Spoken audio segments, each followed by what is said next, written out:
চলছে, এতে কে কি করতে পারে? জনগণ যদি খেপে যায়, সাধারণ মানুষ যদি মানে রেগে গিয়ে রাস্তায় নামে, তো আপনি কাকে থাকাবেন? আর সেই কাজ ওরা করছে। তো জনগণ রেগে যায়, খেপে যায়, এই কাজ ওরা প্রতিনিয়ত করছে, মানুষকে উস্কাচ্ছে গন্ডগোল করার জন্য প্রতিনিয়ত। তারপর রাত্রে এখানে একটা নাটক করলো।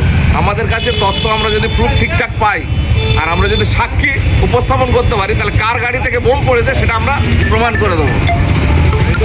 প্রকাশ্যে বলছে যে আইএসএফ কর্মীরা করেছে। আমি তো এটা বললাম, আইএসএফ এর খেয়ে কাজ নেই যে অত রাত্রে ওর ওখানে গিয়ে বোম মারতে যাবে। কার গাড়ি থেকে বোম বার হয়েছে আর কে মেরেছে প্রমাণ আমাদের কাছে আসছে। আমরা যদি তাকে সাহস করে তার সামনে গিয়ে সাক্ষী দেওয়ার মতো ব্যবস্থা করতে পারে, তাহলে এটা ডিসক্লোজ আমরা করে দেবো। কার গাড়ি থেকে বোম পড়েছে তখন উনি নিজে বুঝতে পারবেন আইএসএফ এর হাত থেকে, কর্মীদের হাত থেকে পড়েছে না ওনাদের গাড়ির ভেতর থেকে বার হয়েছে। আইএসএফ এর কর্মীদের কি কেস খাওয়ানোর জন্য এমন প্ল্যান? একদম পরিকল্পনা চলছে কন্টিনিউয়াসলি, বাস্তবে রূপ দিতে পারছে না, যার কারণে নিজে নেমে এই ধরনের পরিকল্পনা করছে। কালকে যে মানুষ প্রতিবাদ জানালো, আপনি কি মনে করছেন ভাঙড়ে প্রতিটা প্রান্তে এমন হওয়া উচিত? মানুষের মনে লেখা হয়ে গেছে নওশাদ সিদ্দিকীর নাম। এখানে যতই ঘাড়ি ঘুরি করো, কোনো চ্যাঙারি ঘুরবে না এখানে। বেকার উল্টোপাল্টা বলে লাভ নেই। যত ভয় দেখাবে, যত আতঙ্কিত করবে, মানুষ তত খেপবে, গ্রামে গেলে ওরকম তাড়া করবে।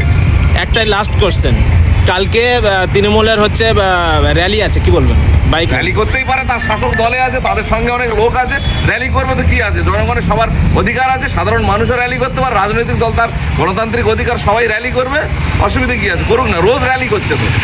এই তো সেদিনে করলো হাজার হাজার মানুষ, চারিদিক থেকে এনে বললো কি না শহীদ মিনারে যা লোক হয়েছে তার থেকে বেশি লোক না করতে পারলে আমি রিজাইন দেবো। ওদের রিজাইন দিয়েছে।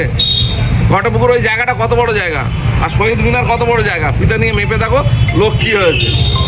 আর বাসন্তী হাইওয়েতে দাঁড়িয়ে গেলে, কেউ পরিবারের 5টা লোক দাঁড়িয়ে গেলে রাস্তা জাম হয়ে যায়। এইসব কথা কেন তোমরা প্রশ্ন করো? তোমরা যদি রাজনৈতিক কোনো প্রশ্ন থাকে করবে, যে মানুষের স্বার্থে আপনারা কি ভাবছেন, আপনারা কি করতে চাইছেন, তৃণমূলে এই রাজনীতি করছে, আপনারা মানুষকে কি দেবেন, এসব বলবেন, উত্তর দেওয়া যাবে। এইসব লোকদের বিষয় বেশি জানালে না জানাই ভালো।